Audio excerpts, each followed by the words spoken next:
Good evening. Hi there, my name's Joseph Doran. I'm the Vice Chair of the Public History Unit, and it's my pleasure to welcome you all to Arts 2 today for the fourth in our series of public history lectures. The Public History Unit has been the work of myself and Samuel Amos for the last 4 months, and with you all here, if you don't mind, I'd like to take the opportunity to thank a few of the people who have helped us come this far. Firstly, our team, who are dotted around today with blue badges. They've worked tirelessly whenever we've asked them to make this happen. Secondly, the team of ambassadors who are here making sure everything is running smoothly. And thirdly, our friends and patrons, Patrick Higgins and Julian Jackson. On to this evening. It truly is a privilege for me to welcome tonight's speaker, Professor Andrew Preston. I don't know who put on Bruce Springsteen, but it adds effect. Do you want me to go out and open? Yeah, if you could really slam the door open, that'd be great. This was coming from my lap. Do you have any dry ice?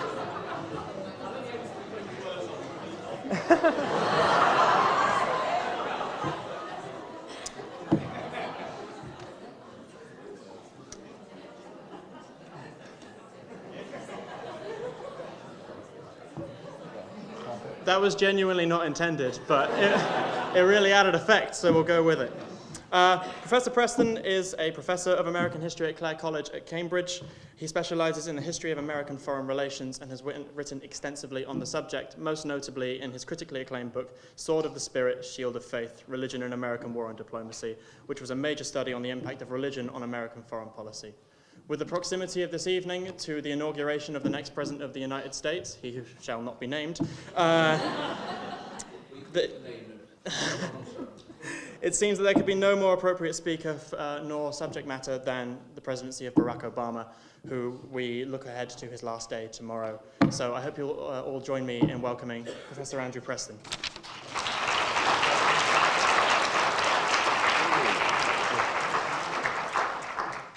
Sorry, I forgot to turn my mic on. Thanks, Joe. Thanks for that kind and overly generous introduction.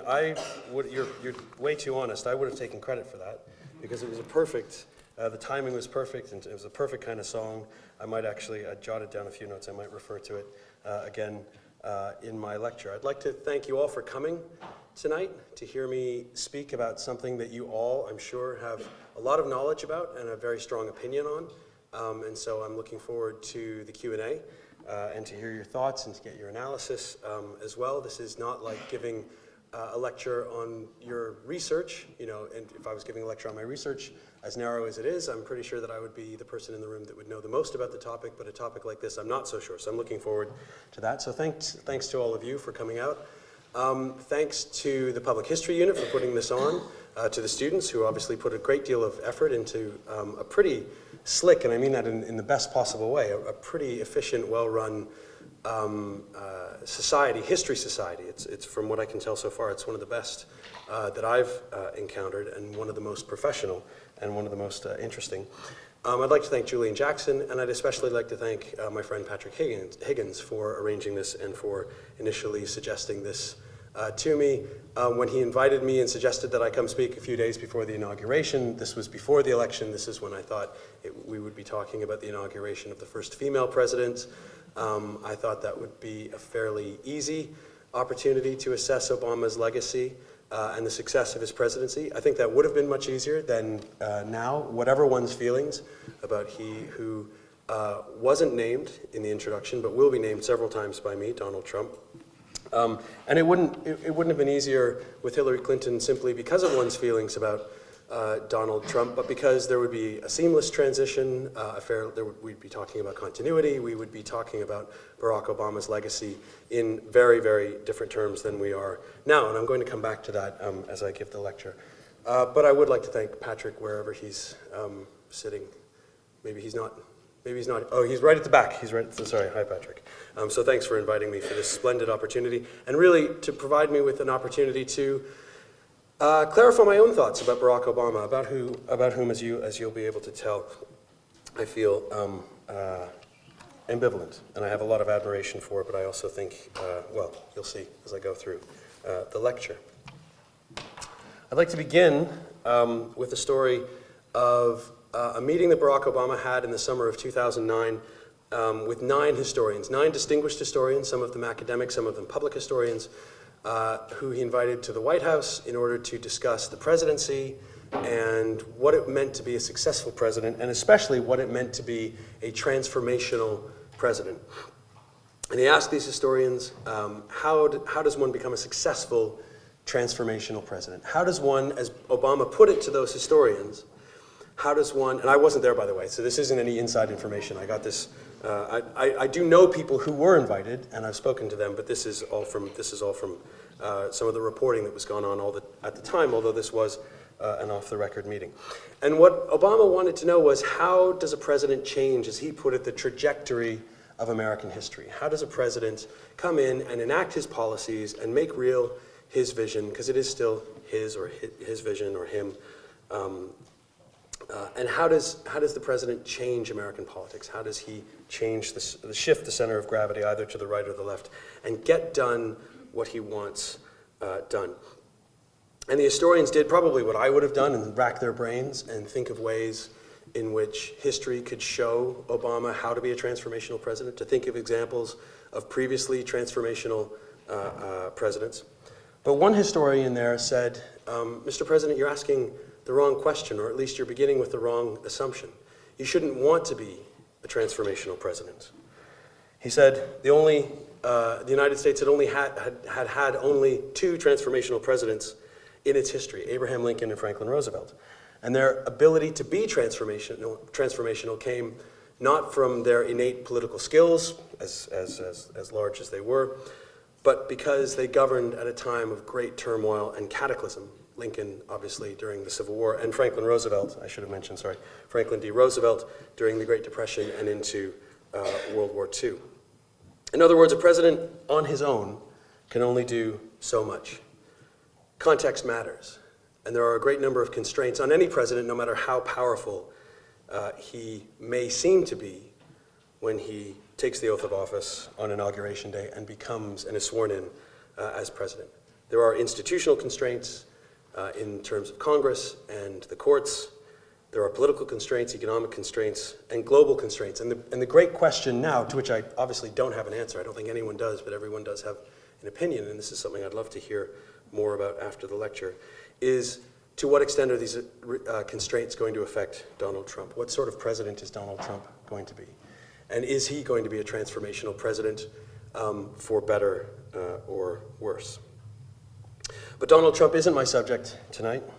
I've been asked to evaluate instead the presidency of Barack Obama and to offer something of an initial assessment. This is, as I said at the beginning, a much more difficult task now because of what happened in November. The election of Donald Trump was a bolt from the blue, a complete surprise, and if anyone says, oh, I knew that Donald Trump was going to win, if they weren't working for the Trump campaign, then I have a suspicion that they're lying. Assessment implies a verdict on efficacy, of success versus failure, and that kind of thing. And I'll do that, I promise. I'm not going to duck the question over whether Obama was a successful president, or I guess we could say is a successful president. But what I'm going to focus on more is the issue of legacy. As an historian, that's what I'm better at doing anyway. But it's also a different way of coming to an assessment, of determining whether a presidency has been a success or a failure. Obama's legacy will, of course, be shaped first and foremost by Trump's presidency. What Trump continues from Obama, what he changes, what he overturns, what he replaces, and how successful and unsuccessful those changes to Obama's policies were. But it will be shaped even more by what Trump's successors, not just his immediate successors in 4 or 8 years, but his successors after that, what they do, and how Obama's policies play out over the long haul. Please turn your phones off. It's incredibly rude to the speaker. Before I do that, I'd like to give some historical context on the nature of presidential legacies, on how Americans have remembered their presidents, which says more about later periods than it does the period of the president in question. Historical memory and a public's consciousness, indeed self-consciousness, about its past constantly evolves. There is no such thing as an organic collective memory. If any historian tells you that the collective memory is there because it's there, they don't know what they're talking about. Collectivities, groups of people, don't have memory. They don't have a memory. They can't. Biologically, only an individual brain can have a memory. But of course, there are such things as collective memories. But they're not organic. They're deliberate projects. A memory for a large group of people that's been deliberately fashioned as such, and is thus a better reflection of the present, or what was the present when that memory is fashioned, than the historical period in question. Collective memories don't just emerge. And I would argue, actually, the collective memories that do emerge about fashion or popular culture, so collective memories can emerge, but they're about things that sort of evolve organically and aren't necessarily the product of contestation. But political memory, social memory, cultural memory, those sorts of things are contested, and they are forged, and they do change over time. And that's certainly true for America's presidents. And how the collective memory on American presidents has changed tells us a lot about the trajectory of American history, the kind of trajectory that Barack Obama was interested in shaping. When it comes to American presidents, reputations have changed dramatically depending on changing context. Probably the best example of this is Harry Truman. Harry Truman was president from 1945 until 1953, so 8 years. He only won one presidential election because he was vice president when Franklin D. Roosevelt died in April of 1945. And so as vice president, he immediately became president upon Roosevelt's death. And Roosevelt happened to die only months into his what would have been his fourth and final term.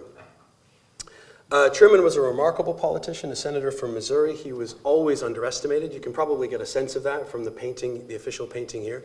It's an official painting, and so the official portrait artist, was trying to give Truman as much presidential gravitas as possible, and as much of the sort of aura of the Oval Office and of Washington as possible. You see Capitol Hill in the background to reflect Truman's long experience in Congress, mostly as a senator. And yet, I think from this portrait, you can also get a sense that Truman was one of the humblest and most common men ever to ascend to the White House. Everybody constantly underestimated him, and nobody expected him to actually be president, which also helps explain one reason why he became vice president. He did win election in his own right in 1948, unexpectedly. Nobody expected him to win, and yet he did squeak out a narrow victory. And it's his presidency from the period from January 1949 until when he left office in January 1953 that was just completely full of controversy and contestation and a lot of political drama, some of the most intense political drama in American history. We're living right now, or Americans are living right now, in one of the most polarized and bitter political environments in American history. But I would say if you go back to the late 1940s and early 1950s, they would put Americans today in the shade. This was the era of McCarthyism, of Reds under the beds, of the Red Scare, of witch hunts, of the most intense form of politicking that I think we've seen in American history. And Truman was not on the attack, he was always on the defensive. He was called a traitor, he was investigated. Pretty much everybody in his administration was investigated and accused of either collaborating intentionally or unintentionally with the Soviet Union. On Truman's watch, the Soviets tested their first atomic bomb in August of 1949. There was the loss of China. I put it in inverted commas because it's not as if the United States ever had China. But that is the loss of China, that is the fall of China to the communists on October 1st, 1949. And Truman was president, I would say, most importantly, because it says the most about his unpopularity, Truman was president during the Korean War. He was the president who launched the Korean War in June of 1950, and that war didn't end until the summer of 1953, 3 years later. We often forget the Korean War, but the Korean War was proportionally the most violent foreign war in American history. More Americans died on average, more American soldiers died on average by year, or by month, however you want to measure it, than they did in Vietnam or any other foreign war. And it was an incredibly unpopular war. Very few Americans could have found Korea on a map when the war broke out. They didn't care what happened to Korea. They didn't know why they had to go to Korea. And these feelings were especially intense because they had just demobilized from the Second World War. And nobody wanted to go back to war again. Truman set a few records in his presidency. He has the lowest average approval rating ever since polling began on this in the 1940s. His average approval rating was 45.4%. Most presidents average around 60%. So most presidents, according to the American people, do a pretty good job. He was 45.4%. He was lower even than Jimmy Carter, which I think says a lot. And I was surprised to see that when I looked these figures up. Truman also holds the record of scoring the lowest ever presidential approval rating at 22%. Although if you think of the approval ratings that President Hollande in France has been getting over the last year, 22% I think looks pretty good. But no other president has dipped as low as 22%. No other president. So not Nixon during Watergate, not Lyndon Johnson during Vietnam, not George W. Bush during Iraq. It was Harry Truman in early 1952 during the Korean War when he hit rock bottom at 22%. And when Truman left office in January of 1953, his approval rating had improved to 32%, which of course is a pretty big improvement from 22%, but that's the second lowest approval rating for a departing president. Usually there's a bump, there's a lift, people are sort of glad he's gone, or they're also sort of already starting to reassess his legacy or his success as president and say maybe he wasn't so bad after all. He seemed like a nice guy, and there's a little bump in the approval rating. Truman's bumped up to 32%. It's the second lowest. Here's where Truman did not set a record. Richard Nixon set the record with a 24% approval rating when he resigned in August of 1974. But that's pretty bad company, I would say. Truman is right at the very bottom. And yet, since then, well, not quite since then, not since 1953 when he left office, but since the 1970s, since the 1980s, and especially since the end of the Cold War, Truman's reputation has soared. In 2007, a nationwide poll placed him 11th out of 43 in of the presidents in American history. So Americans were polled by Rasmussen, a major polling firm, who are the best presidents in American history. And Truman came 11th with an approval rating of 70%, something he never even came close to. Well, he did in his first month of office, but after that, when he was actually governing, didn't even come close to. And in 2013, just 4 years ago, a New York Times poll of historians and political scientists ranked Truman 6th all time. So specialists, presidential political scientists and historians were asked who are the best presidents, and Truman placed 6th. So what happened to Truman's reputation? What was most painful at the time, the Korean War, turned out in retrospect, with the passing of time, to look very wise.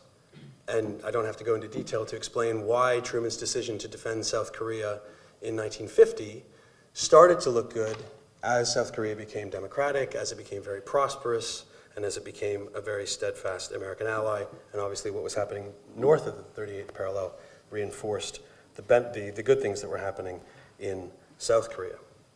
So what was painful at the time turned out to be good for the United States in the long run.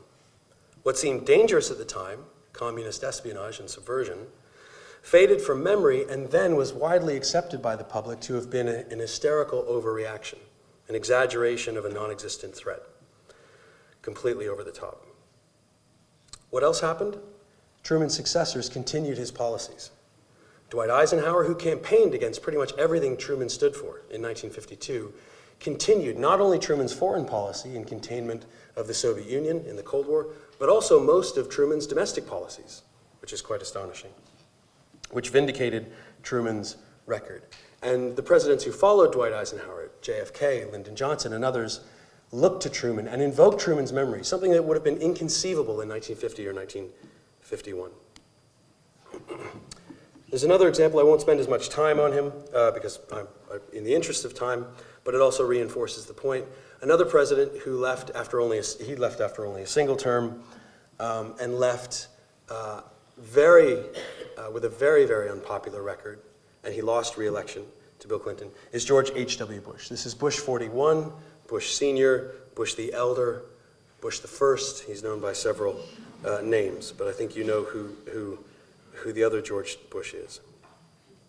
Very briefly, George H.W. Bush was Ronald Reagan's successor, so he sort of served what historians call Reagan's third term, because American presidents aren't allowed to serve more than 2 terms. Bush had a strong but restrained foreign policy. Strong but restrained, that means that he wasn't shy about intervening. He invaded Panama in 1989. Of course, he's best known for the 1991 Gulf War against Iraq. And so he wasn't afraid to use military force, but it was restrained because then he didn't occupy these countries. He didn't occupy Iraq. He didn't occupy Panama. He went in with a particular mission in mind, had the mission fulfilled, either get rid of Manuel Noriega in Panama or kick Iraq out of Kuwait. Mission's over. Let's go home.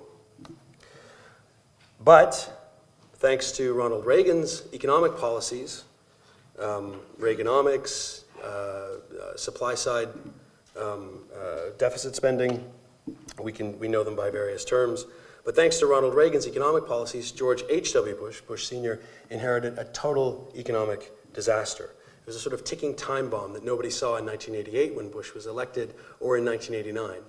And yet it led to one of the sharpest recessions in American economic history in 1991, 1992. In order to combat the deficits that he inherited that were getting worse and worse and worse, Bush had to go back on a campaign promise not to raise American taxes. And so he agreed to raise taxes. There was a famous moment in the 1988 campaign when he said, "Read my lips, no new taxes." And of course that came back to haunt him because he then agreed to tax rises that Congress passed to fight the economic recession. The recession was deep, it was painful, it turned out not to be very long-lasting. It wasn't very long-lasting because of the economic policies that Bush enacted.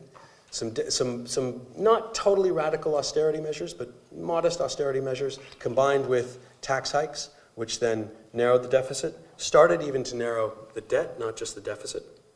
But it was too late. The improvement came too late for George Bush Sr., and he lost the 1992 election to a political genius in Bill Clinton.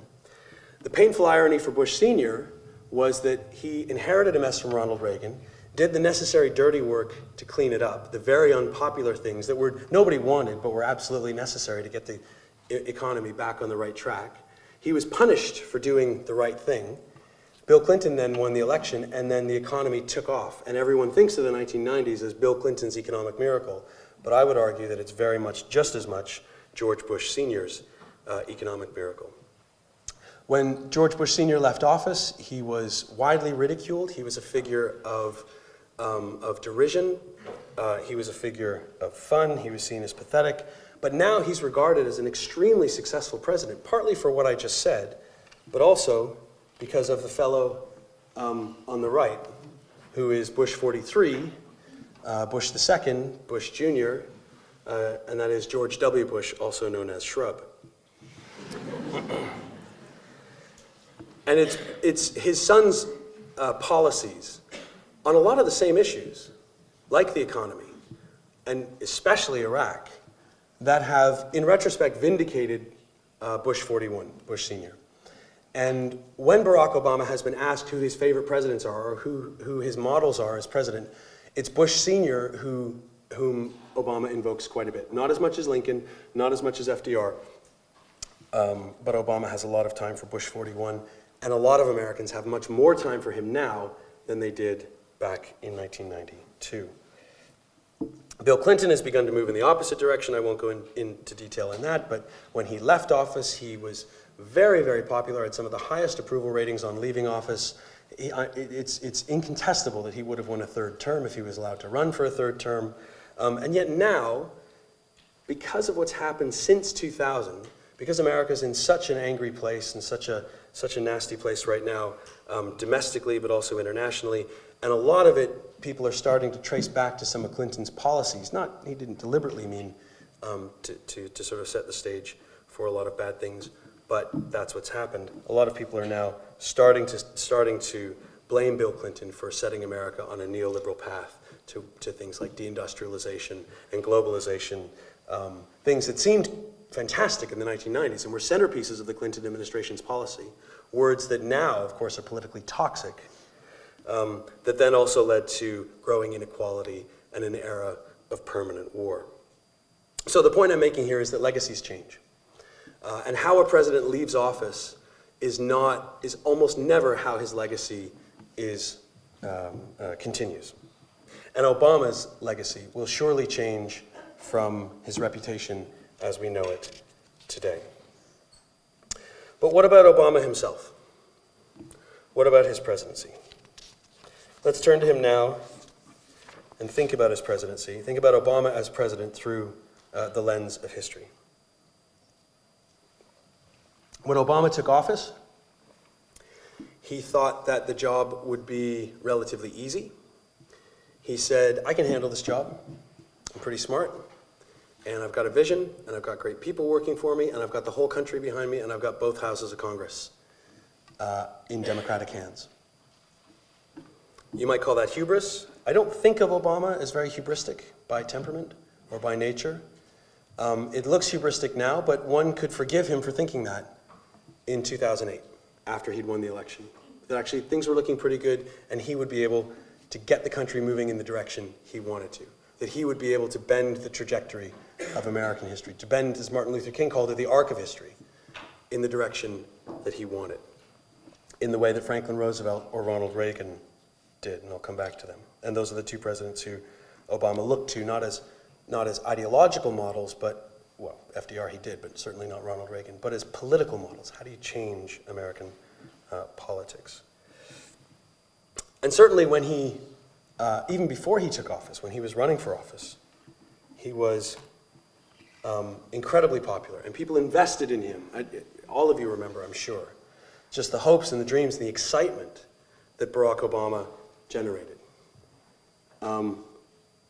He was going to change the world. These heroic photos. He was the contender, but he had this momentum behind him where he wasn't just contending. He was the favorite right away. And the favorite against, titans of American politics. Hillary Clinton in the 2008 primaries. John McCain in the 2008 election.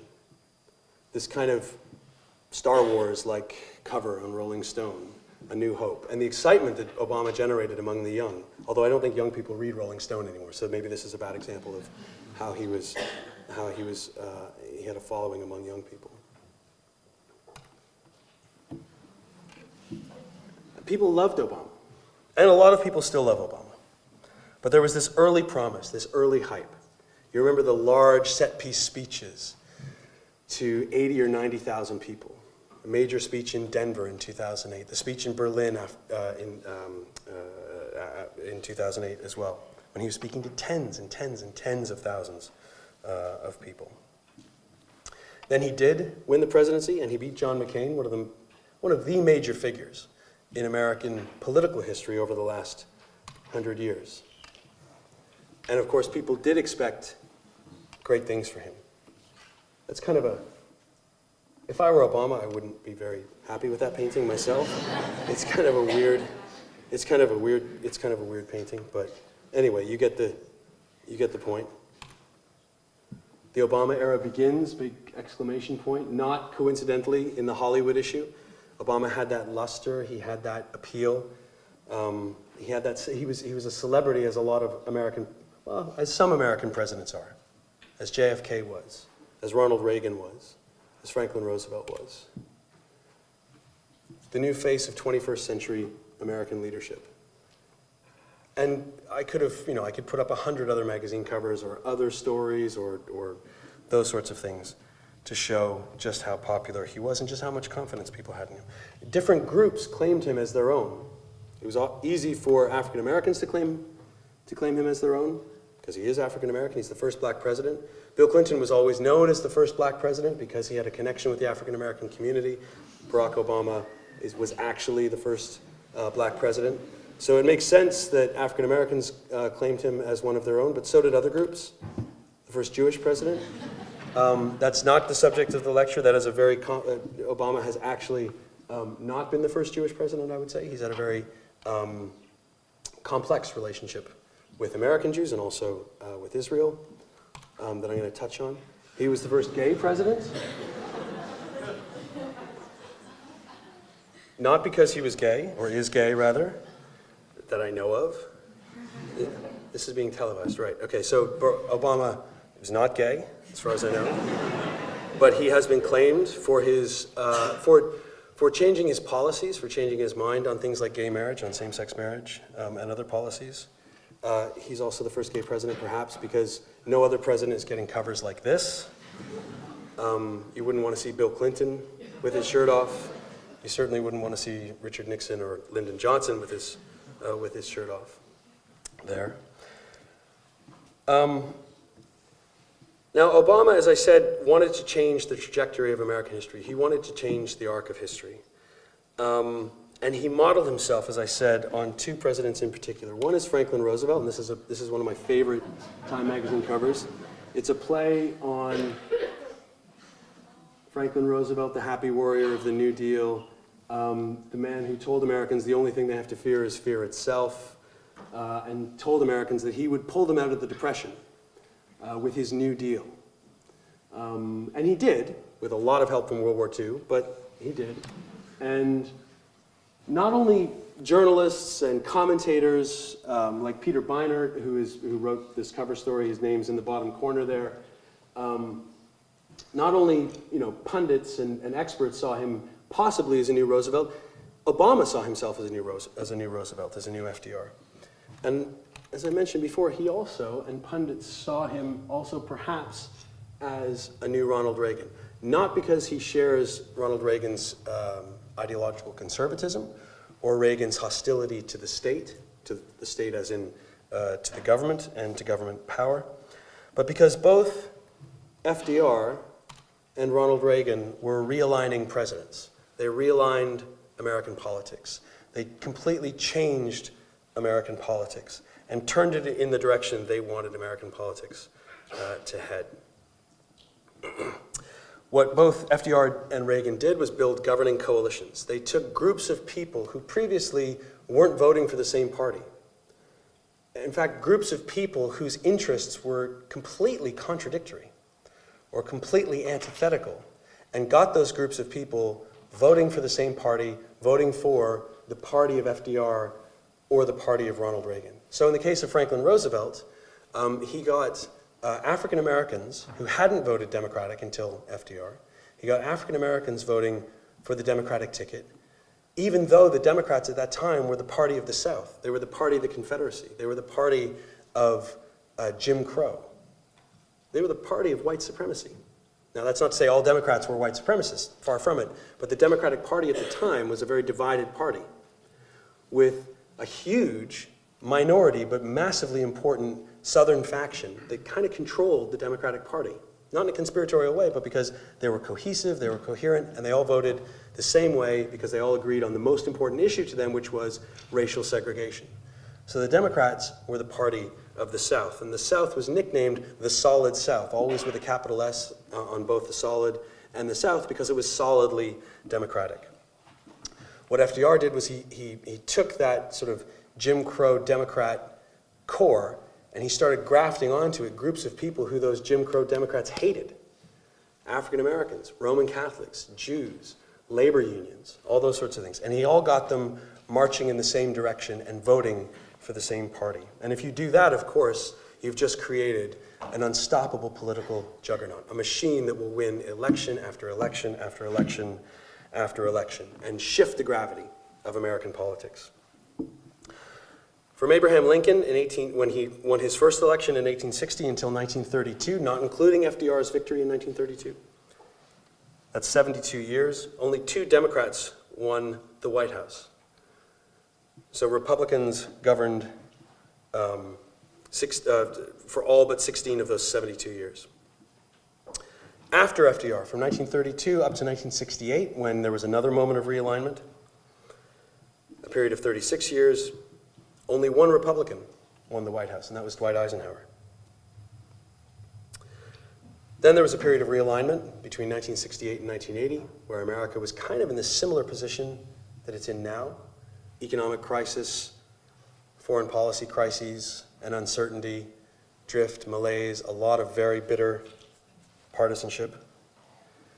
And Ronald Reagan came to power on the back of that rancor in the late 60s and into the 1970s, and launched what he called the Reagan Revolution in 1980. And he won the White House for the first time in 1980, and for the next 28 years, 28 years, excuse me, from 1980 until 2008, only 1 Democrat could win the White House, and that was Bill Clinton in 1992, and then, of course, again in 1996. And so what FDR and Ronald Reagan did is make their parties the governing coalition, the de facto governing party of the United States. That's a very tricky thing to do for a country as large and diverse as the United States. What Reagan did is he brought in other, maybe not, the example isn't quite as extreme as sort of Jim Crow white supremacists in the South with African Americans living in the North and bring them together in the same party. But he did bring in libertarians and the religious right who don't agree on very much. Libertarians want no government. Religious right isn't crazy about government, but loves government intervention if it's regulating social and cultural life. So he brought in libertarians, he brought in the religious right, he brought in fiscal conservatives, he brought in national security hawks, nationalists, and most famously of all, Reagan brought in the Reagan Democrats, people who had always voted Democratic, mostly people belonging to labor unions, trade unions, and got them voting for the Republican Party. Now, what FDR and Reagan did was not only make their coalitions, build these coalitions to make their parties the de facto governing parties of the United States in those eras. Along with that party dominance came the implementation of ideology, of political ideology, of policies. And so in the 1930s, 40s, 50s, and 60s, Americans, or I don't think ordinary Americans used this phrase, but political scientists referred to the New Deal order, meaning that American life was organized around the ideas behind the New Deal. And as I said, after 1980, it was the Reagan Revolution, or as Newt Gingrich called it in 1994, the contract with America, or as we might call it over the last 7 or 8 years, the division of the Tea Party. These either liberal, in the case of FDR, or conservative, in the case of Ronald Reagan, ideologies became the norm, the sort of normative benchmark from which all other policies would flow. And that's what Obama wanted to do. Obama could be forgiven for thinking that he had become president in 2008 in a moment of realignment, in a new moment of realignment. FDR became president in 1932 at a clear moment of realignment in the very, very worst year of the Great Depression. And Ronald Reagan became president in a moment of crisis that wasn't quite as great as 1932, but was still pretty great. So there's a moment of crisis, just as one of those historians who I mentioned at the beginning of my talk told Obama, you need some sort of cataclysm or some sort of crisis to be a transformational president. And Obama, when he became president he won the 2008 election, he became president in January 2009, he was facing maybe not a cataclysm, but a very, very serious economic crisis. And he had inherited a couple of failing wars in Iraq and Afghanistan. And so Obama was potentially in a realigning moment due to Iraq and the Great Recession. So what happened? Why wasn't Obama a realigning president? That's a question I'm going to come back to in a couple of minutes. Instead, the Obama presidency, after that initial promise, and covers, well, not sort of like that, but also especially like this and like this. Obama's presidency then sort of lurched from crisis to crisis, was gripped by malaise and uncertainty, a crisis of leadership.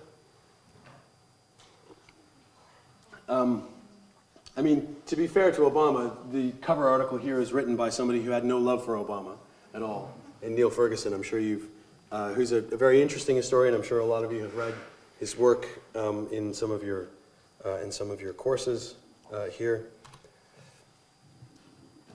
And then now what? And Joe Klein, who wrote this story for Time, Joe Klein definitely was a supporter of Obama. Joe Klein is very close to the Democratic Party. And so this was not necessarily meant to be critical. So now what? Crisis after crisis, a crisis of American leadership, and what is Obama going to do? And then what happens? And for Obama, this is a cataclysm. This is the Great Depression, plus the Civil War, plus the Great Recession, plus the aliens from Independence Day winning and taking over, and he's not able to get into an F-16 and defeat them.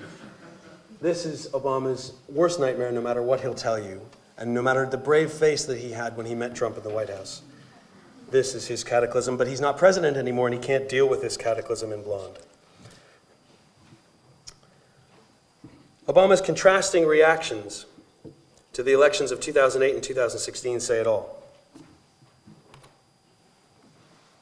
After winning the 2008 presidential election, Obama declared, "If there's anyone out there who still doubts that America is a place where all things are possible, who still wonders if the dream of our founders is alive in our time, who still questions the power of our democracy, tonight is your answer." But the difficulties of his presidency and the limitations of American democracy, or not limitations, but the constraints, the constraints that imposed limitations upon Obama's power to get done what he wanted done, made him rethink. In his farewell address last week, Obama was much more cautious, even though he touched on a lot of the same themes. He was much more subdued. He said, "We, the people, through the instrument of our democracy, can form a more perfect union. But our progress has been uneven. The work of democracy has always been hard. It's always been contentious. Sometimes it's been bloody. For every 2 steps forward, it often feels like we take 1 step back. But the long sweep of America has been defined by forward motion, a constant widening of our founding creed to embrace all and not just some. Democracy can buckle when we give in to fear. So, just as we as citizens must remain vigilant against external aggression, we must guard against a weakening of the values that make us who we are." Very different from that.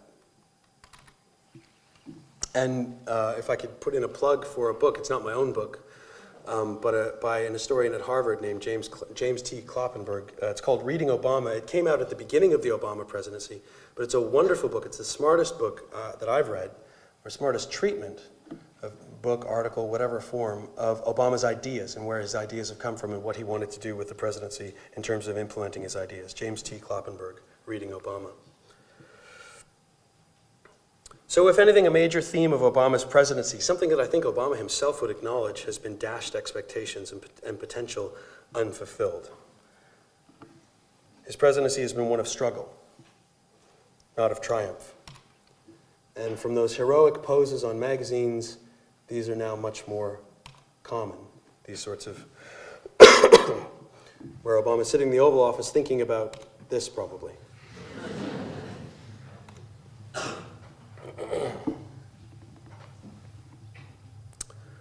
Many liberals feel this way as well. They feel betrayed by Obama, they feel let down. There are some new books that are coming out recently. There are 3 or 4 of them by journalists. Very smart books. I've read a couple of them. I've read reviews of all of them, lots of reviews, where Democrats and liberals are starting to sort of try and make sense of what's happened to their party and what happened to what seemed to be a very promising moment. But I think this internal discussion among liberals and within the Democratic Party helps explain Bernie Sanders' remarkable popularity last year, where an avowed socialist, a man who used a word you're not ever supposed to use in American politics, not only used the word, called himself a socialist, didn't run away from the label, but embraced it, and then used that label to mount one of the most successful insurgent campaigns for the nomination of either party in American history. It says a lot about Obama's legacy. I don't think I'll have time to get into that, but I'd love to hear your thoughts on that if you have any about Bernie Sanders. So what about the specifics? What did Obama do and not do with his 8 years in the Oval Office? Excuse me. What will he likely be remembered for? What are his most important policies? And again, this is a tough one to call. It's a tough one to call for a number of reasons, because for one thing, a lot of the answers to those questions turn on your own politics. They turn on my political views, they turn on your political views, and we all have strong views about those sorts of things. But of course it's difficult because we just don't know what are going to be the most, we can guess, and I'm going to guess in the next few minutes, but we don't really know what are going to be the most consequential changes that Obama implemented. I'll give you an example. Richard Nixon did a lot of things, some amazing things, some incredible accomplishments, as well as some things he shouldn't have done, to put it mildly. But I would say that one of the most important things that Nixon began, that his successor, Gerald Ford, who took over after Nixon's resignation, one of the most consequential things that Nixon did was begin the process of financial deregulation that allowed for the 1980s and 1990s and neoliberalism and the explosion of a certain kind of capitalism where finance then became this, where it grew exponentially as an important part of the American economy, and not just in Wall Street, not just in San Francisco and other financial hubs, but across the nation, leading to eventually the Great Recession of 2000 that began in 2007 and especially 2008. All of that began with Richard Nixon in Nixon's presidency, where they began deregulating in a way without fanfare and without realizing just how consequential those changes would be. And I'm sure that there are changes in the Obama presidency, as there are in most presidencies, where we don't really feel the effects until years, sometimes even decades later.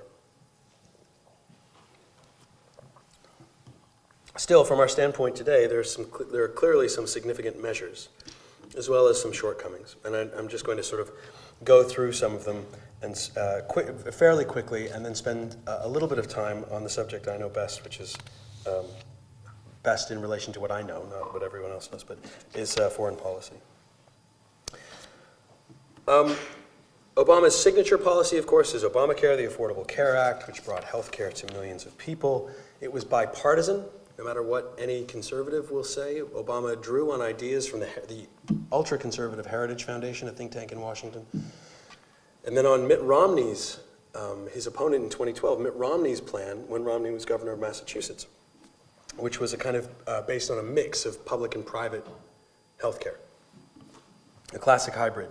And Obama did that in part because it was bipartisan and he thought he would get Republican support for it, which turned out to be not the case. Obamacare relied on private insurers, not on a public option, so not on a kind of NHS or even something remotely approaching an NHS. It wasn't expanding Medicare or Medicaid, which are NHS-type systems in America. So if anyone says to you that the United States doesn't have an NHS, that's not true. The United States has 2 NHSs, but for specific groups of people, and they're not all that well funded.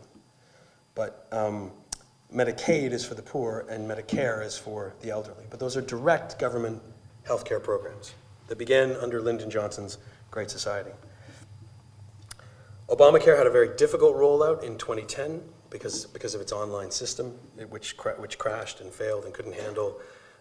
It was a victim of its own success in a way because it couldn't handle all the people who were trying to get on it and register for health care. And right now, it's in the process of being, looks like it's definitely going to be repealed. And the Republicans say it's also going to be replaced, but we're not exactly sure what it's going to be replaced with unless something has happened in the last 5 or 6 hours. I haven't checked the news for most of the day today. So Obamacare is probably his signature achievement, and it looks like it's going to be repealed. The legacy of Obama's social policies, and especially on healthcare, will then depend on what the Republicans replace it with. And if they replace it with something looking a lot like Obamacare, and then it succeeds, Obama's reputation will actually almost certainly improve. Obama also, as I said, inherited the second greatest economic crisis in American history after the Great Depression, and that was what we're now calling the Great Recession. He responded in 2009 by getting through Congress a stimulus bill of $787 billion that went towards bailing out banks, it went towards bailing out savings and loans and mortgage companies and other financial institutions, but it also went towards infrastructure programs and funding housing in cities and relieving rural poverty, because in the United States, rural poverty is as acute, in fact, I would say more acute than urban poverty. Obama also helped encourage the Dodd-Frank Act of 2010, which imposed new regulations on Wall Street, where they had more stringent checks on reporting some of their results and what they were doing with the money, and also more stringent capital requirements. They had to basically have more money in the bank, as it were, in order to provide for more stability in case their investments and loans went wrong. In terms of Obama's economic policies during the Great Recession, unemployment has been cut almost in half. It was 9.3% in 2009. It's just under 5% today. And yet inequality has continued to grow. And the people who have suffered the most from this inequality are the ones who swung the election against Hillary Clinton. And Clinton was seen as running basically for Obama's third term, just like Bush Sr. was in 1988. And a lot of those people, not most, but enough of those people who suffered from inequality turned against the Democrats and turned against the Obama legacy and turned against Hillary Clinton, and that's why she lost the election. They turned against her in states like Wisconsin and Michigan, Pennsylvania, and Ohio. On race relations, Obama had great ambitions. That's not me, I swear that's not me, because my phone is off and it's not going, okay. Race relations was the easiest and the trickiest for him. Easiest in the sense that Obama was uniquely placed to speak across the racial divide, which is very deep, and if anything, deeper today than it ever has been. He has a biracial birth, he had a biracial upbringing, and he was brought up in various locations, not only around the United States, but also around the world. He has, as I said, always been seen as America's first black president, and this actually was his greatest vulnerability, especially on race relations. Because he was justly celebrated as America's first black president, it meant, ironically, that he actually couldn't do very much for African Americans. Because if he did, and whenever he tried to do, he was seen as pandering.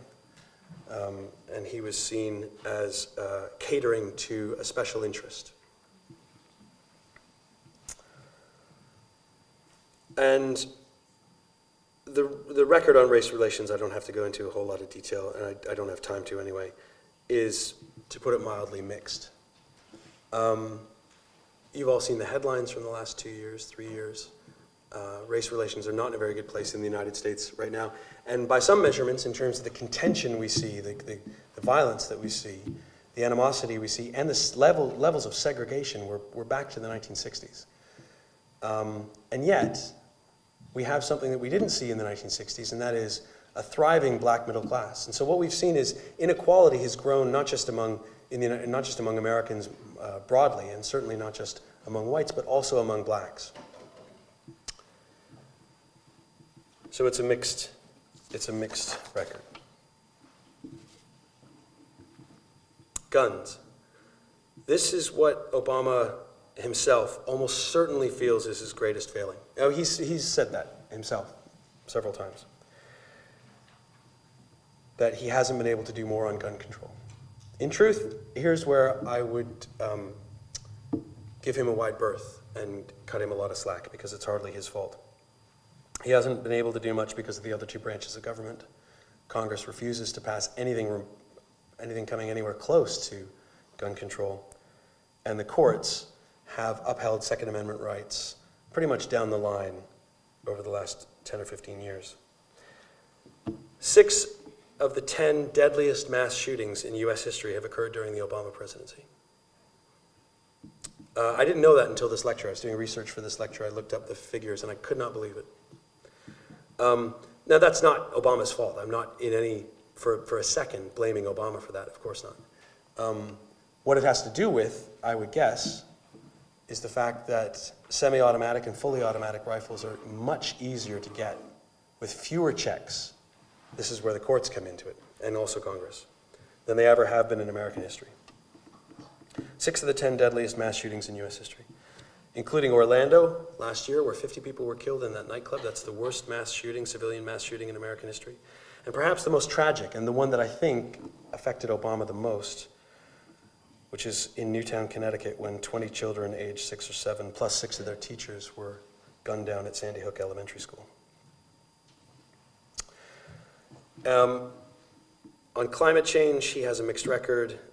He has secured the Paris agreements, but which will bring in significant change on global warming and climate change. Whether it's too late is another story. But I want to turn to foreign policy now, in the few minutes that I have left. Oops, sorry. Yeah, I should have had a trigger warning at the beginning of the lecture. Anyway, but you're going to see him a lot in the next 4 years, so you have to get used to it. This is therapy. And I want to talk about foreign policy just for the next few minutes before I wrap up.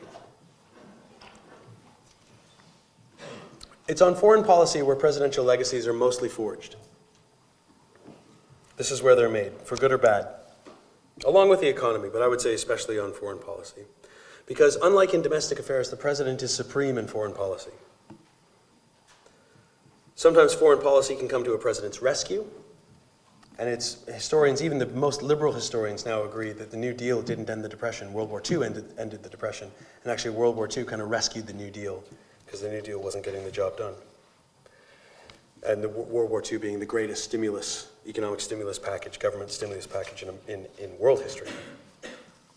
Foreign policy also saved Truman's reputation in the long run on containment and especially on Korea. And Richard Nixon's reputation, excuse me, has recovered a little bit. Well, it's recovered a lot from the nadir of 24% when he left office, and that's almost entirely on foreign policy. The opening to China, détente and arms control with the Soviet Union, and ending the Vietnam War. Excuse me. Other times, foreign policy has been a curse, such as for Lyndon Johnson, who most historians agree was a phenomenally successful domestic president with his Great Society, but his reputation is forever stained, and I think it's right that his reputation is forever stained by the Vietnam War, but it is stained. Jimmy Carter and Bush Sr. Foreign policy was a curse for Bush Sr. because he was phenomenally successful in foreign policy, but ironically that cost him the 1992 election because people thought that he didn't care about the economy. So what's it been and what's it going to be for Obama? How do we assess his presidency in terms of its foreign policy? And here the record is decidedly mixed. He won the Nobel Prize in 2009, and this is a very awkward place for an American president to start, as he acknowledged in his speech. As he told the Nobel Committee when he accepted the award, he said, I'm the head of state of a major power. I can't be a pacifist. That's my job definition is, by definition, I cannot be a pacifist. And he said in that speech, a nonviolent movement could not have halted Hitler's armies.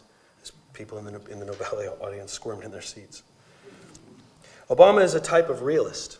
He doesn't believe in moral crusades. He doesn't believe in exporting American values, certainly at the barrel of a gun. He says he believes in American exceptionalism, and there's no reason to doubt him, but he's clearly uncomfortable in basing American foreign policy on American exceptionalism.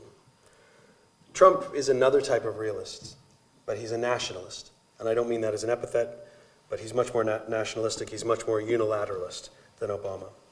Obama's much more internationalist. And we can talk about those terms in the Q&A if you want.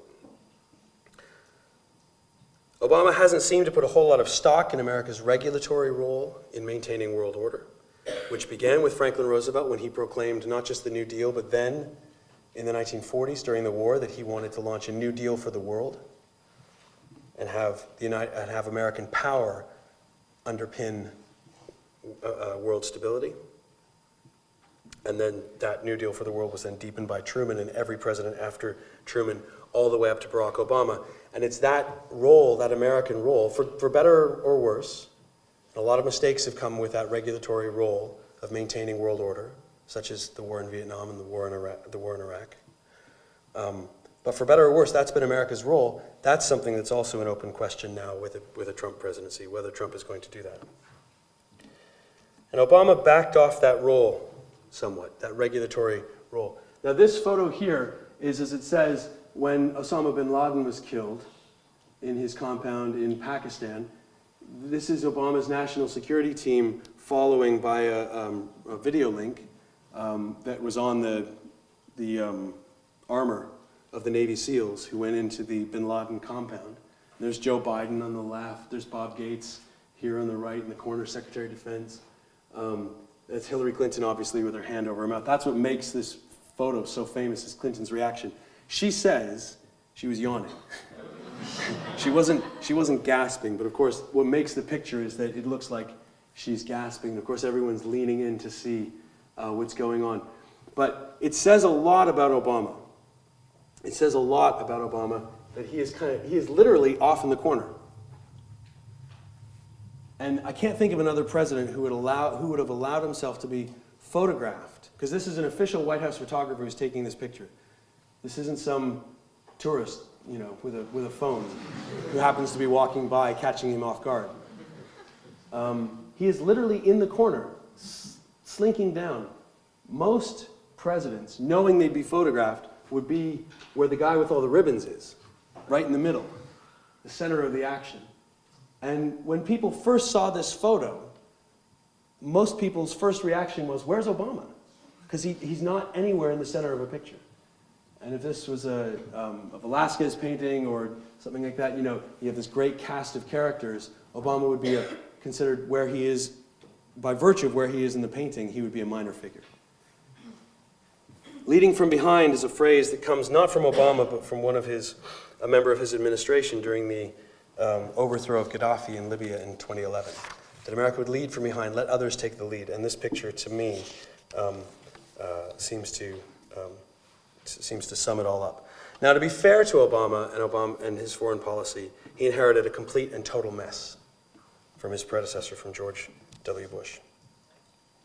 Obama has had some successes. He has cut America's nuclear arsenal, so it's going to be cut in half, and within 3 years, it's going to be down to 3,200 warheads or so, which is still a lot, but that's down from much, much more during the Cold War. And when Obama became president, it was over 7,000. He has, on the other hand, expanded America's drone warfare. I had a long section in here where I was going to go into drone warfare in some detail, but I don't have time, unfortunately. But drone warfare is very troubling in a lot of senses because it's not quite extra legal, because it is following legal procedures, but it's beyond oversight for all intents and purposes, and it makes war, the waging of war, incredibly easy. And I'll just give you one stat from the research that I've done on this that I pulled from, where is it now? From the Bureau of Investigative Journalism's website. They're based here in London. Obama, between 2009 and 2016, Obama launched 618 drone strikes against targets in Pakistan, Yemen, and Somalia. Just those three countries. In George W. Bush's entire presidency, in all countries, George W. Bush launched 57 drone strikes. So 57 for George W. Bush for the world, for Barack Obama, for just those three countries, 618. So 11 times greater than Bush's. That doesn't include Afghanistan, Iraq, and Syria. In 2016 alone, 1 year alone, Obama launched over 1,000 drone strikes. And in 2014-15, he authorized over 13,000 drone strikes in Syria and Iraq in the war on ISIS. And quite a few civilians, they're supposed to be surgical and clean, but quite a few civilians have died in these drone strikes. And this is one of many constitutional issues that has been raised by Obama's foreign policy. There are other things that have had, to put it mildly, mixed success. Policy towards Russia. Libya has been a disaster. Syria has been very, very difficult, of course. Who could solve Syria unless you're Putin coming in and just sort of blowing the place to smithereens and enforcing a peace? But the Middle East in general, when he came to office, he offered so much promise, and he gave that great speech in Cairo in June 2009, promising peace, and anything but has happened. I would say probably the most successful aspect of Obama's foreign policy is a new relationship with Cuba, and the lifting of sanctions with Cuba. And that, I think, I'm not sure Trump is going to be able to roll back, or any Republican is going to be able to roll back. And again, for better or worse, there will be a new relationship between the United States and Cuba. So what does that leave us with? How will another group of historians, perhaps meeting with Obama, maybe not, see him in 10 years or 20 years? And Obama will certainly be alive in 20 years or 30 years. He's the youngest, I believe he's the youngest ever ex-president, or he will be on Saturday or Friday afternoon. It's impossible to tell, but I'd sum it up with phrases like unfulfilled promise and unrealized expectations. He was a good president. That would be my assessment. A good president. He's good. But he could have been so much more. And if I were titling my lecture for delivery in 2037, if I'm invited back here, I'd plagiarize from Joe Califano's classic memoir of his time with LBJ, Lyndon Johnson. I'd call my lecture The Triumph and Tragedy of Barack Obama. Thank you.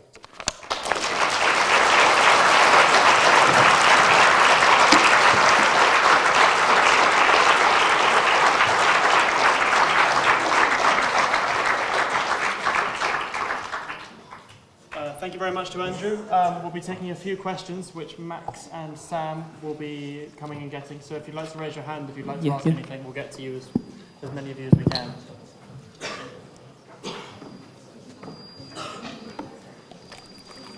There's one behind you, Sam.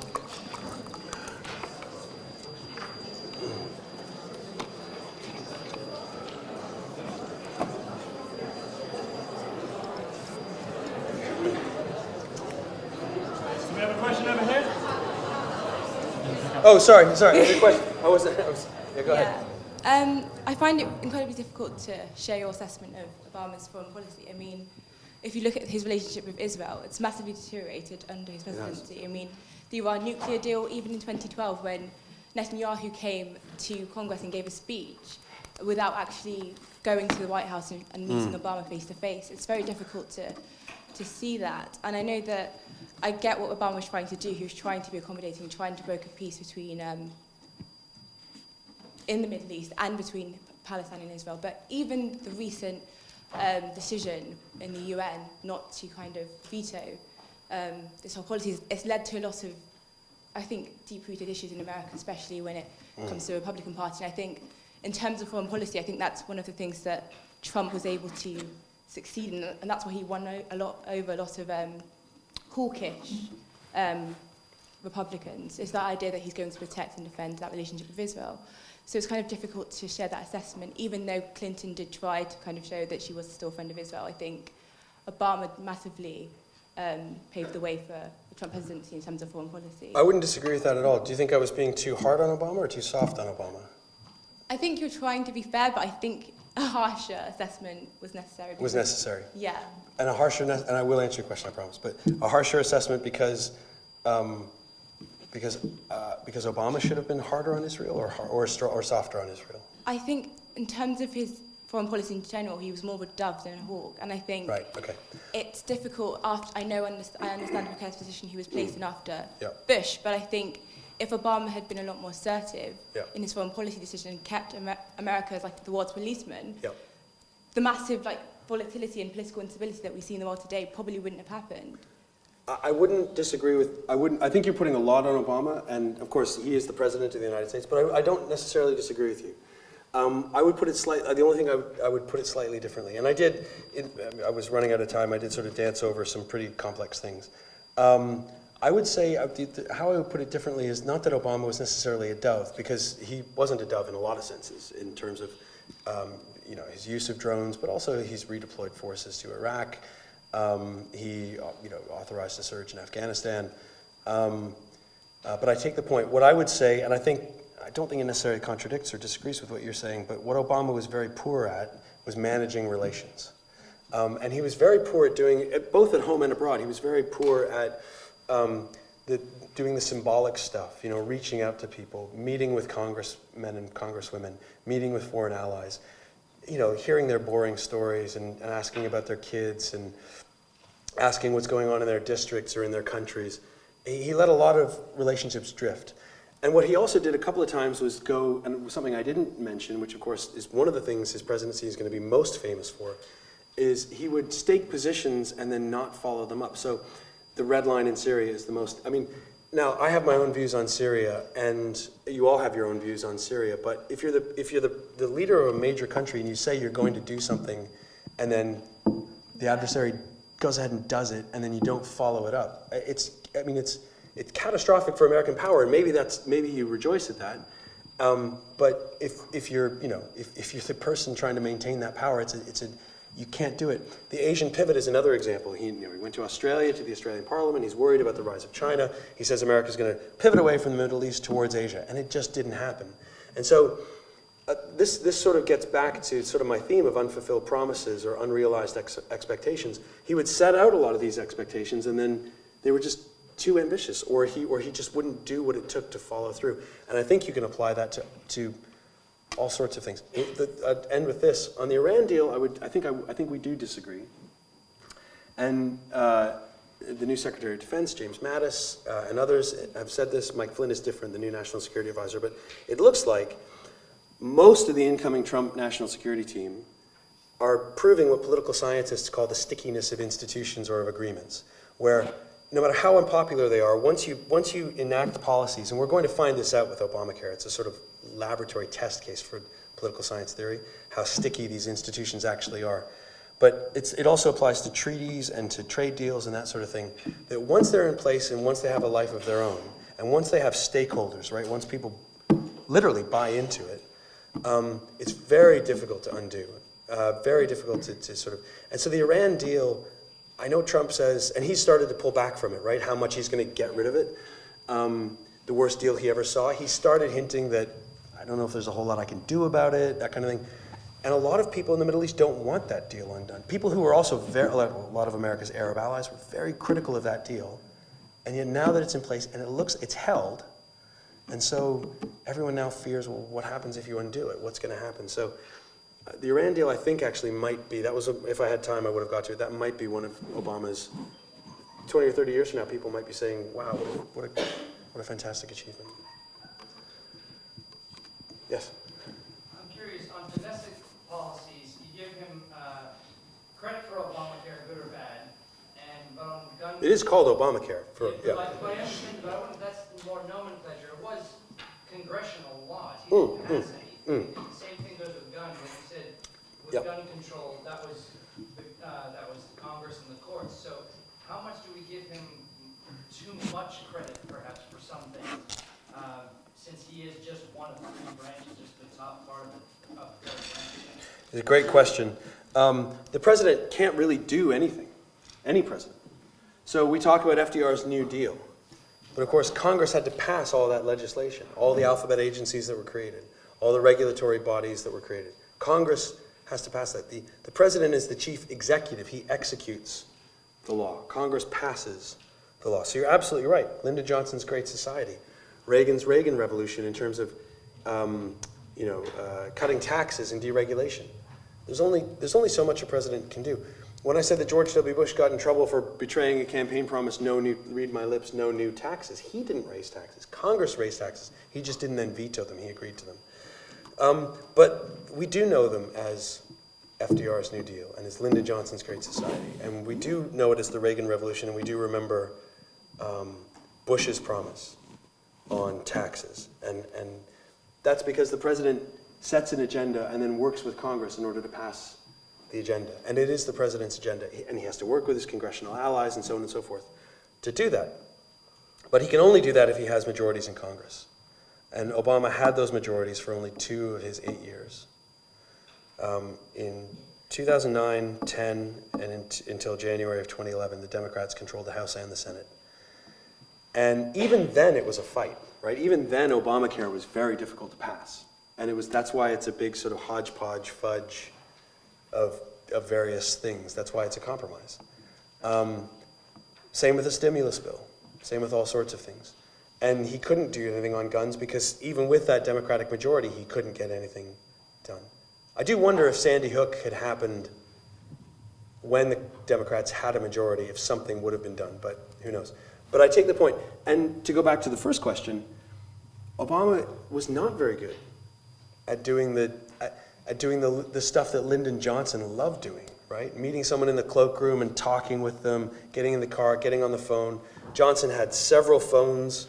I know this is old-fashioned, but it does represent what the vision of Johnson's presidency. He had several phones that he would use, sometimes simultaneously, to get to congressmen, bend their ear, call them in the middle of the night to say, I need you to pass this civil rights bill.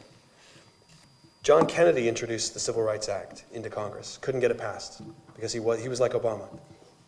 He's better than Obama, actually, at congressional maneuvering, but nothing like Lyndon Johnson. And then when Johnson became president, he got that civil right. He did what Kennedy couldn't have done. He got it passed because he knew what the horse trading that had to be, all the sausage making of politics. And Obama's he hasn't been very good at that. So I take the point. You need the other branches, but I do think a lot of that comes from presidential leadership, and I don't think Obama has shown that on domestic policy, and also not on foreign policy, as much as he should have. Yes?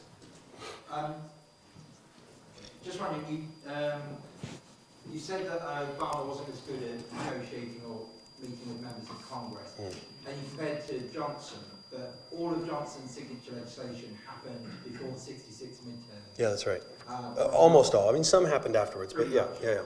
In today's partisan climate, would Johnson have been able to do anything more or less than Obama? Is Obama not a victim of the partisanship that's arisen in the last 20 or so years? That's a fair point. Johnson operated at a different time. Johnson operated at a time when Republicans like a Nelson Rockefeller or a John Lindsay were pro-civil rights. And then but on the other hand, you also had Southern Democrats who were anti-civil rights. So liberal and conservative didn't neatly align with Republican and Democrat. And frankly, to be honest, I think that's much healthier for democracy. I think the sort of all or nothing parties that we have now in the United States, where compromise is a dirty word, it's anti-democratic. Democracy is about compromise. You have to compromise in a democracy. Otherwise, you have a tyranny of either tyranny of the minority, tyranny of the majority, whatever. You have to compromise. That's the whole point, one of the whole points, I think, of democracy. It is a different environment now than it was in the 1960s. I do take the point. But Bill Clinton operated in that environment. The 1990s were easily as deeply, bitterly partisan as they are now. George W. Bush operated in that environment. And they got some bipartisan measures supported. I mean, George W. Bush worked with Ted Kennedy. I can't think of, maybe somebody here can, maybe I'm missing it, but I don't know if there's a major Republican, a John Boehner or a Mitch McConnell, who Obama had that relationship with. Education meant a lot to Ted Kennedy, it meant a lot to George W. Bush, so they came together and did No Child Left Behind. A bipartisan, I mean, a lot of Democrats criticized it, but a lot of Republicans criticized it. So it is possible. And what I'm saying, the criticism I'm leveling at Obama here is most often, it's not one that Republicans level at him, it's Democrats. And it's the most common complaint among Democratic legislators that he just didn't do enough of the getting in the trenches and that sort of thing. And I think that's probably going to be a missed opportunity for him. And I think his diplomacy was also like that. A couple questions at the back. Yes. Yes. You spoke of Cuba and Obama getting better. I'm good. Yeah, I can hear you. Cuba and Obama getting better relations with each other. But at the beginning of his presidential term, he promised to close Guantanamo Bay. Oh, yeah. And he did ban torture, but there's still 14 detainees at Guantanamo Yep. Bay. Yep. So do you have any opinion about that? Would that not be one of his biggest failures? I would actually, so Guantanamo is in Cuba, of course, it's on the island. I would separate it from the issue of Cuba in the sense that it's obviously still a sore point between Cuba and the United States, but Guantanamo, as you're talking about it, is not a Cuba issue, it's a GWAT issue, the Global War on Terror issue, that sort of thing. And closing Guantanamo had nothing to do with improving relations with Cuba, it was to end the global war on terror. What Obama did, and he said in his Cairo speech, and he said in a speech to the Turkish parliament in 2009, America's relations with the Middle East must not just be about terrorism. Well, under Obama, that's kind of what they are. They're really, U.S. Middle Eastern relations now are only about terrorism. And I think that's a tragedy of Obama's presidency. Obama's promise to close Guantanamo was, at the time, I thought it was a rash promise. I thought it was a foolish promise, not because I disagreed with it, I didn't, but because I thought, if you do that, if any one of those people goes and commits any kind of terrorist crime, Obama's going to get blamed for it. It's going to undo a lot of the good work that he's trying to do. You really have to manage that kind of thing carefully. That didn't happen, and so Obama hasn't been blamed for that. But Obama closing Guantanamo it's an instance where it shows up the limitations of the power of the presidency, even in foreign policy. Because where is he going to put some of those people? A lot of them were released, and a lot of them went back to Afghanistan. They went home to their home countries. Broken, shattered people, their lives ruined forever. But they were released. There are some who were kept back, who have been determined, we can't let these people go because they have done certain things. I can't evaluate if that's true or not. But where are you going to put those people then? And nobody, Congress, Democrat, Republican, nobody was going to touch these people. Nobody was going to support Obama on this. And right at the very beginning of his presidency, he could have gone way out on a limb and just tried to ram it through anyway. But even then, I don't think he would have been successful. He would have been able to do it. I think that the peace prize destroyed that. Sorry? His ability to be able to close Guantanamo Bay, do you think that that was a bit wrecked by him getting the Nobel Peace Prize before he was able to? Yeah, so I'll also say, I think the Nobel Committee's decision was, it put Barack Obama in an impossible position. I thought it was a profound mistake to give somebody an award for which they hadn't done anything to deserve it, and that's not a criticism of Obama. I'm sure that thought came to his mind too. He couldn't turn it down. I mean, that would be, but it put him in an impossible situation. And his speech, if you read his Nobel speech, it's this very eloquent, but also very pointed, I can't do what you're asking me to do. And I think it put him in a bind in a number of things. And that also gets to my theme, I think, of unfulfilled expectations, because some of those expectations he didn't set for himself. Other people had those expectations for him that he never could have fulfilled. And yes, I agree with you about Nobel and the Nobel Prize and its effect on his Guantanamo ambition. Hi. Hi. Obama came in at a time of like hope and realization, even after the 2008 economic crisis. Yeah. However, he's leaving when America is seen, and I believe, ugly. When people go into poverty or turn to extreme measures, they turn to vote for not an extremist, but a certain extreme of a political ideology. You can say Trump. I didn't have to. Yeah. So what responsibility would you give Obama in letting the blue-collar workers feel so neglected by the establishment voting in an apprentice style? Yeah. It's a great question. To what extent can we blame Obama for the rise of populism? If you agree that populism is a bad thing. Not everyone would agree. But it is a disruptive force. This populist wave that's sweeping over Western democracies. And I think you can lay some of that at Obama's feet, and I think you can lay it at his feet for some of the things that I've been discussing in response to some of the questions that have come up earlier about I mean, in some sense, Obama is a master of political symbolism and political culture and the big set piece, the big speech, but in other ways, he hasn't been very good. And about the smaller, equally important managing of relations. Excuse me. I'm fighting a cold I picked up over the holiday, so. Now, you could ask the question, of course, a lot of people have, to what extent have Obama's policies led to this rise of populism? So the stimulus bill, it was mostly to help financial institutions. There was some infrastructure that I said, some urban renewal, that kind of thing. It was mostly to save the financial system in the United States. So it benefited Wall Street. The cliche, it benefited Wall Street at the expense of Main Street. There is some truth to that. Obama rose to political success in the 1990s in an era of the Washington Consensus, when neoliberalism was, seen to be a roaring success. Third way politics was the way of the future, and it was always going to be the way of the future. It was the end of history, excuse me, where markets and capitalism were going to rule forever. And that was the moment when Obama began his political experience, cut his political teeth into the early 2000s, and to a great extent, Obama himself is a neoliberal, believes in public-private solutions. I mean, in some senses, he is a community organizer who's about social housing and that kind of thing. But a lot of his macroeconomic solutions are neoliberal and about the private market. And I'm not drawing this conclusion for anyone, but if you then wanted to link that to the crisis of inequality in the United States, if you want to say that Obama had an opportunity in 2009 to address inequality, to regulate, to do much more financial regulation, to have a big infrastructure program like Donald Trump is promising, there is evidence for that. That's probably what we've got time for. One more, sorry. No, okay, sorry. Thank you very much to Professor Preston. If you'd like to join us outside for a wine reception, you're more than welcome to.